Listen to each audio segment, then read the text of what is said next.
ഇന്ത്യയും ഇസ്രായേലിനുമിടയിൽ നിരവധി പ്രതിരോധ കരാറുകൾ കഴിഞ്ഞ ഒരു മാസമായി വർദ്ധിച്ചിട്ടുണ്ട്. അടുത്തതായി ഇസ്രായേലിന്റെ മറ്റൊരു പ്രധാനപ്പെട്ട മിസൈൽ നമ്മുടെ ഇന്ത്യൻ വ്യോമസേന വാങ്ങാൻ തയ്യാറാണ് എന്ന വിവരം പുറത്തു വന്നിട്ടുണ്ട്. കൂടാതെ നമ്മുടെ ബ്രഹ്മോസ് മിസൈൽ മറ്റൊരു ചുവടുവയ്പ്പിലേക്ക് കടക്കാൻ പോവുകയാണ്. യഥാർത്ഥ ഗെയിം ചേഞ്ചറായി ഇപ്പോൾ ബ്രഹ്മോസ് മിസൈൽ മാറുകയാണ്. ഇവയെല്ലാം ഈ വീഡിയോയിലൂടെ വ്യക്തമായി കാണാം. ഒന്നാമതായി, ലേസർ അധിഷ്ഠിത മാൻപാഡുകൾ വികസിപ്പിക്കാൻ പോവുകയാണെന്ന് DRDO പ്രഖ്യാപിച്ചു. മാൻപാഡ്സ് എന്താണെന്ന് നമുക്ക് നന്നായി അറിയാം. എന്നാൽ ഈ ലേസർ അധിഷ്ഠിത മാൻപാഡുകൾ എന്താണെന്ന് ചോദിച്ചാൽ, ഇൻഫ്രാറെഡ് സീക്കറുകൾ ഉപയോഗിച്ചാണ് ഈ മാൻപാഡുകളിൽ സാധാരണയായി ഇൻപുട്ട് നൽകുന്നത്. താഴ്ന്നു പറക്കുന്ന വിമാനമോ മറ്റേതെങ്കിലും വിമാനമോ ഉണ്ടെങ്കിൽ അതിൻ്റെ ഇൻഫ്രാറെഡ് ചിത്രങ്ങൾ ഇതിന് ഇൻപുട്ടായി നൽകും. ഈ ഇൻഫ്രാറെഡ് ലോക്ക് ചെയ്ത് മാൻപാഡ്സ് മിസൈൽ അയച്ച ശേഷം ആ മിസൈൽ അവയുടെ ഇൻപുട്ട് ഉപയോഗിച്ച് അവയുടെ ലക്ഷ്യസ്ഥാനത്തെത്തി അതിനെ നശിപ്പിക്കും. ഇത് സാധാരണയായി മാൻപാഡുകൾ സംഭവിക്കുന്ന ഒരു സംവിധാനമാണ്. ഇപ്പോൾ DRDO പറഞ്ഞത്, ലക്ഷ്യത്തിലെത്തുമ്പോൾ മാൻപാഡ് മിസൈൽസിന്റെ കാര്യക്ഷമത മാറുന്നുണ്ട്. ഡാമേജ് ഉണ്ടാക്കുക, ടാർഗറ്റിനെ മുഴുവനായും നശിപ്പിക്കുക, ഇങ്ങനെ മാൻപാഡ്സ് മിസൈലിന്റെ ഔട്ട്പുട്ട്സിൽ ഞങ്ങൾക്ക് നല്ല ഫലം ലഭിക്കുന്നില്ല. അതുകൊണ്ട് ഞങ്ങൾ ഈ മാൻപാഡ് സിസ്റ്റത്തിൽ ഒരു ലേസർ സിസ്റ്റം കൊണ്ടുവരാൻ പോകുന്നു. ലേസർ ലോക്ക് ചെയ്യപ്പെടുകയോ അല്ലെങ്കിൽ ലേസർ സാങ്കേതിക വിദ്യ ഇൻപുട്ടായി നൽകുകയോ ചെയ്താൽ മാൻപാഡ് മിസൈലിന്റെ കാര്യക്ഷമതയും ലക്ഷ്യനാശവും തീർച്ചയായും മെച്ചപ്പെടും. ഈ ഒരു സംവിധാനം IGLA-S മെർജ് ചെയ്യാൻ പോവുകയാണെന്നും DRDO അറിയിച്ചു. ഇതുവഴി താഴ്ന്നു പറക്കുന്ന തകർക്കാനുള്ള ഒരു അവസരം ലഭിക്കുമെന്നും പറയുന്നു. സബ്സോണിക് വിഭാഗത്തിലുള്ള മിസൈലുകളെ സംബന്ധിച്ച് അടുത്തത് ബ്രഹ്മോസ് ആണ്. ബ്രഹ്മോസ് മിസൈലുകളെ കുറിച്ച് നമുക്ക് ഒരുപാട് പറയാൻ സാധിക്കും. ബ്രഹ്മോസ് മിസൈലിന്റെ വില അതിന്റെ സ്വീകാര്യതയിൽ വലിയൊരു തടസ്സമാണ്.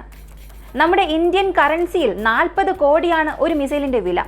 അതിന്റെ എക്സ്റ്റേണൽ അറ്റാച്ച്മെന്റും ലോഞ്ചിങ് സിസ്റ്റത്തിനും അനുസരിച്ച് ആ ഒരു വിലയിൽ വ്യത്യാസം വരും. ബ്രഹ്മോസിനെ കുറിച്ച് ഞാൻ നേരത്തെ തന്നെ പറഞ്ഞിട്ടുണ്ട്. ലോകത്തിലെ ഏറ്റവും മികച്ച സൂപ്പർസോണിക് ആന്റി ഷിപ്പ് മിസൈലാണ് ഇത്. ഇതിനെ നശിപ്പിക്കാനുള്ള മത്സരമായാണ് പലരും ഇതുപോലൊന്ന് ഉണ്ടാക്കാൻ ശ്രമിക്കുന്നത്. എന്നാൽ ഇതുവരെയും ആർക്കും അതിന് കഴിഞ്ഞിട്ടില്ല. പക്ഷേ ഇതൊക്കെ കൊണ്ട് മാത്രം ഒരു മിസൈലിനെ വിജയകരമായ മിസൈലാക്കി മാറ്റാൻ സാധിക്കില്ല.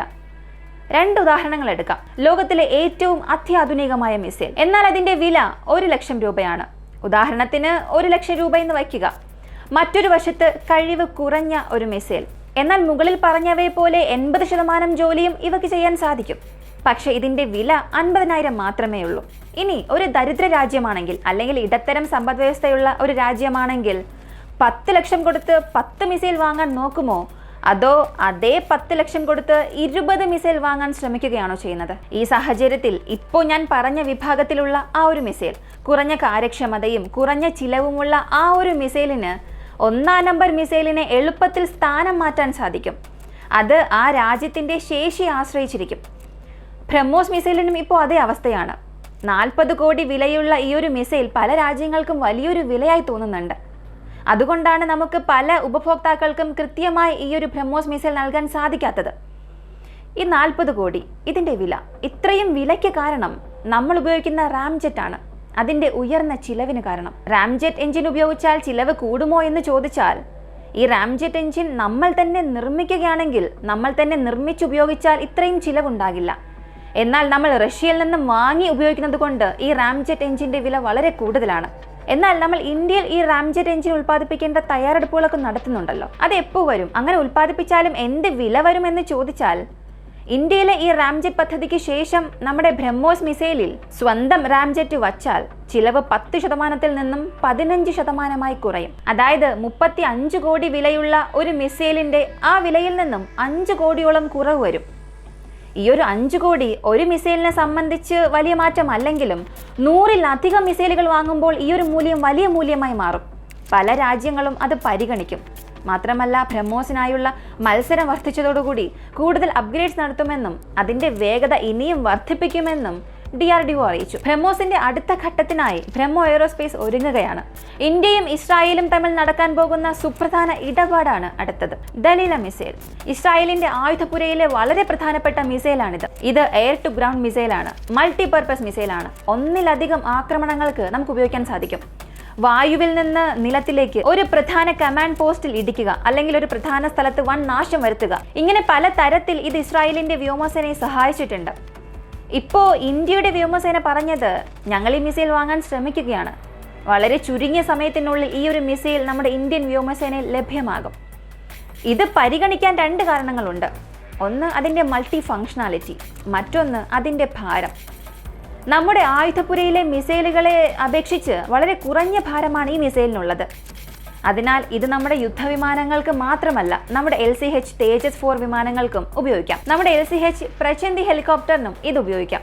അതിനാൽ എല്ലാത്തരം വിമാനങ്ങൾക്കും ഇത് ഉപയോഗിക്കാൻ സാധിക്കും. ഇത് നമ്മുടെ വ്യോമസേനയ്ക്ക് ഒരു അധിക നേട്ടം തന്നെയാണ്. ഇതാണ് ഈ ഒരു മിസൈൽ വാങ്ങാനുള്ള പ്രധാന കാരണം.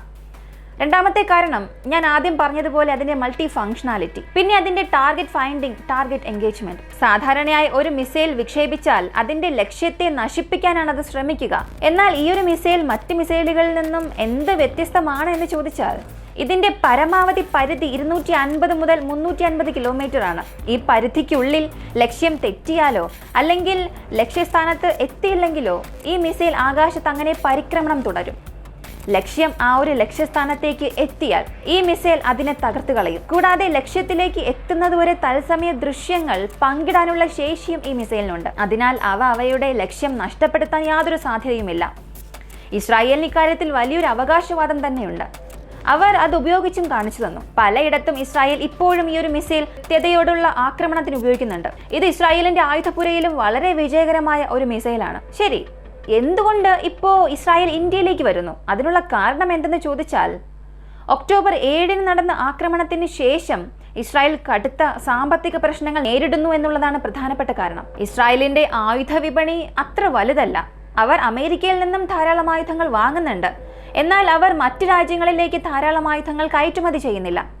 ഇങ്ങനെ സാമ്പത്തിക പ്രശ്നങ്ങൾ കാരണവും മറ്റു പല നാടുകളുമായുണ്ടായ പ്രശ്നങ്ങൾ കാരണവും മറ്റ് വിപണികൾ കണ്ടെത്താൻ ഇസ്രായേൽ ശ്രമിക്കുന്നുണ്ട്. അങ്ങനെ അവർ ഇന്ത്യ അന്വേഷിക്കാൻ തുടങ്ങി. കാരണം ഇന്ത്യക്ക് ഇതിനകം തന്നെ ഇസ്രായേലുമായി നല്ലൊരു ബന്ധമുണ്ട്. ഇന്ത്യയുടെ ആയുധ വിപണി പ്രയോജനപ്പെടുത്താൻ അവർ ആഗ്രഹിക്കുന്നുണ്ട്. അതിനായി അവർ പ്രവർത്തിക്കുന്നുമുണ്ട്. അടുത്തതായി ഇന്ത്യയുടെ ടെലികോം വകുപ്പ് എല്ലാ ടെലികോം ദാതാക്കൾക്കും ഒരു സന്ദേശം അയച്ചിട്ടുണ്ട്. വിദേശ കോളുകളെ നമ്മൾ സ്പാം കോളുകൾ എന്നൊക്കെ വിളിക്കും. ഈ വിദേശ കോളുകൾക്കായി ഒരു ടാഗ് ID ചേർക്കാൻ അവർ ആവശ്യപ്പെട്ടിട്ടുണ്ട്. വിദേശ ഐഡന്റിറ്റി ഇല്ലാതെ ഇന്ത്യയുടെ ടാഗ് ചേർത്ത് പലർക്കും പല കോളുകൾ വരുന്നുണ്ടാകും. നിങ്ങൾക്കും വന്നിട്ടുണ്ടാകും. നമ്മളിൽ പലരും ട്രൂ കോളർ ഉപയോഗിക്കുന്നവരാകാം. ഒരു കോള് വരുന്നതിന് മുൻപ് തന്നെ ആ കോളറുടെ ID സഹിതം നമുക്കൊരു അറിയിപ്പ് ലഭിക്കും. പക്ഷെ നമുക്ക് ഈ ഒരു ID മാനുവലി മാറ്റാൻ സാധിക്കും. ആർക്ക് എങ്ങനെ കാണണമെന്ന് എഡിറ്റ് ചെയ്യാൻ സാധിക്കും. ഇതുപയോഗിച്ച് ഇത് പ്രയോജനപ്പെടുത്തി പുറം നാട്ടിൽ നിന്നും വരുന്ന കോളുകളെ ഇന്ത്യയിൽ നിന്നും വരുന്നത് പോലെ പല മാറ്റങ്ങൾ ചെയ്ത് അതിനെ ഒരു വലിയ സൈബർ ക്രൈമാക്കി മാറ്റുന്നുണ്ട്. ഇത് ഒരു വലിയ കുറ്റകൃത്യമാണ്. വിളിക്കുന്നയാളുടെ ID മാറുകയോ മാറ്റുകയോ ചെയ്യരുത് എന്ന് എല്ലാ ടെലികോം ദാതാക്കൾക്കും ഒരു സന്ദേശം അയച്ചിട്ടുണ്ട്. ഇന്നത്തെ വീഡിയോ ഇവിടെ അവസാനിച്ചു. ഈ വീഡിയോ കുറിച്ചുള്ള നിങ്ങളുടെ അഭിപ്രായങ്ങൾ എന്താണെന്ന് കമന്റിൽ പറയുക. വീഡിയോ ഇഷ്ടമായ ലൈക്ക് ചെയ്യുക, ഷെയർ ചെയ്യുക. നമ്മുടെ ചാനൽ ആദ്യമായി കാണുന്നവരാണെങ്കിൽ മറക്കാതെ സബ്സ്ക്രൈബ് ചെയ്ത് സപ്പോർട്ട് ചെയ്യുക. മറ്റൊരു വീഡിയോയുമായി വീണ്ടും കാണാം.